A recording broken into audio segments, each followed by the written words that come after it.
Welcome once again to Langford Lakes. I've come into one of the quieter hides for two reasons. And the main one is I can talk in here without disturbing anyone else who's around. I think at the far hide, judging by the car park, which is pretty stacked today, the far hide, which is generally the more popular one, is probably pretty full. And the second reason is it's so windy today, I was worried about you being able to hear me over the sound of the wind. And I've got a specific reason for doing that, which is about a week ago, a friend of mine asked me, what's all this about manual with auto ISO? So I tried to explain it to him, and it's actually difficult to describe, not how to do it, that's very simple. You put your camera in manual and you set the ISO to auto. But it's why you would do that and how that helps you, okay? So I thought, let's make a quick sort of tutorial on full manual with auto ISO.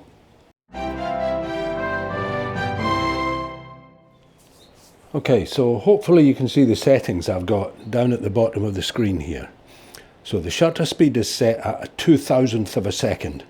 Maximum aperture, which on this 100 to 500 lens is 7.1 at 500. You can see that at the moment the exposure compensation is set right in the middle, and the ISO is set to auto. And now I've saved these settings in one of the custom modes. And you can see that up here, it shows that I'm in C1. For landscape photography, I set it to C2, which defaults to a lower aperture, a much lower shutter speed, manual ISO of 100, and a 2-second exposure timer. Now the reason I've done this is I can quickly grab a shot knowing that I'm likely to have, at a 2,000th of a second, a reasonably sharp image to avoid any movement. And the ISO can be as high as it likes. I've got one in the bag. What I do then afterwards is adjust my settings if I've still got time. And some birds can be very skittish and disappear. And when I set this up to show you, there was a swan right in the middle, but he swum off to the other side. There is something else coming through now. I think it's just a Canada goose, but we will use this as an example. There he is, just there, swimming through. Okay, so if I quickly fire off a couple of shots, and then if we were to look at it, you will see, hopefully, that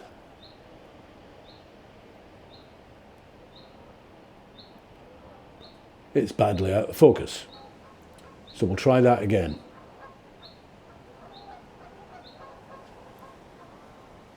Where is he? Oh, there's two of them now. So let's focus on him. And fire off a couple of shots. This time when we go in, hopefully it'll be much more in focus. And there we have a nice Canada goose.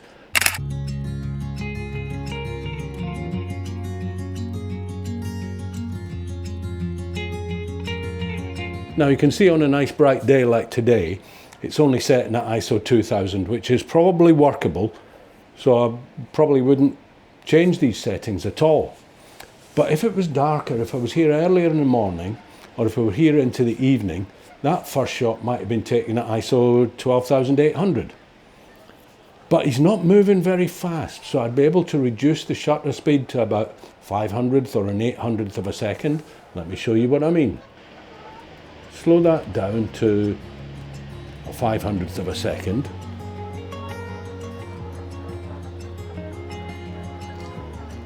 And we find where the little thing has got to.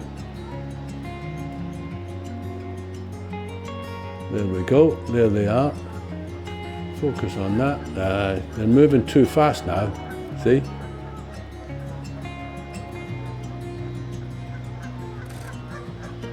A 500th of a second, And now if I play that back, you can see it's set at ISO 500. And it should still be reasonably sharp because it's a 500th of a second.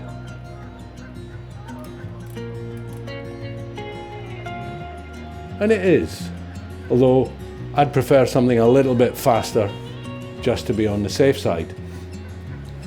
So what this does is it gives you the opportunity to take a shot and know that you've got one. That first one we took at a 2,000th of a second.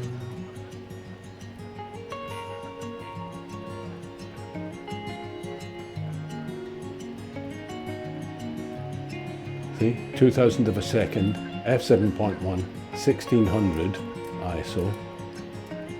And unfortunately, at the time I shot that swan, it'd gone down for a dip.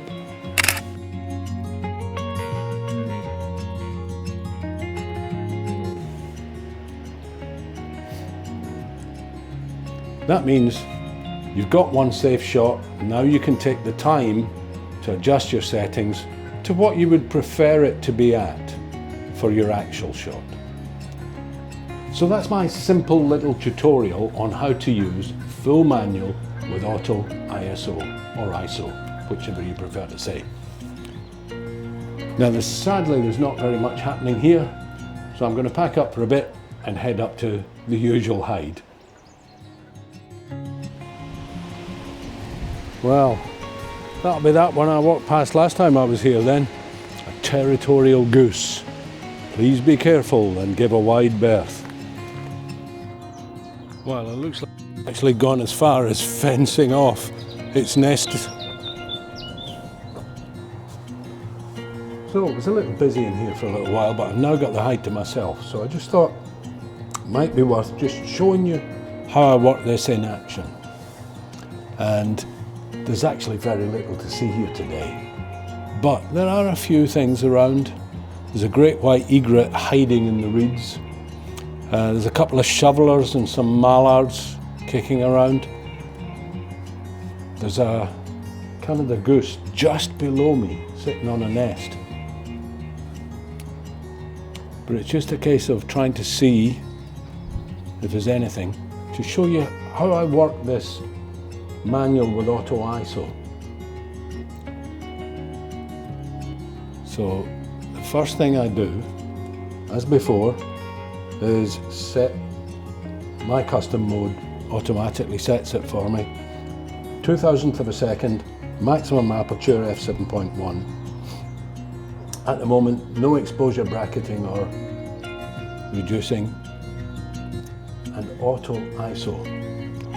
Let me grab a quick shot of one of these little mallards. Okay, and that comes up actually not bad. 2,000th of a second, f7.1, ISO 640.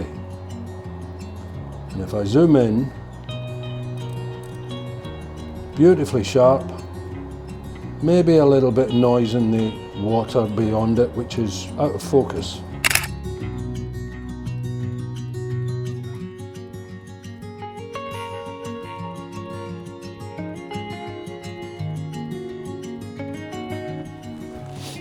So of course I'd just been talking to the camera when people came into the hide.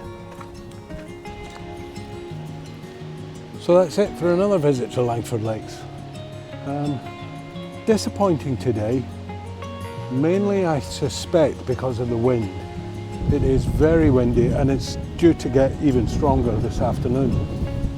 I think a lot of birds are away sheltering in the bushes and the reeds and the trees and not out on the water.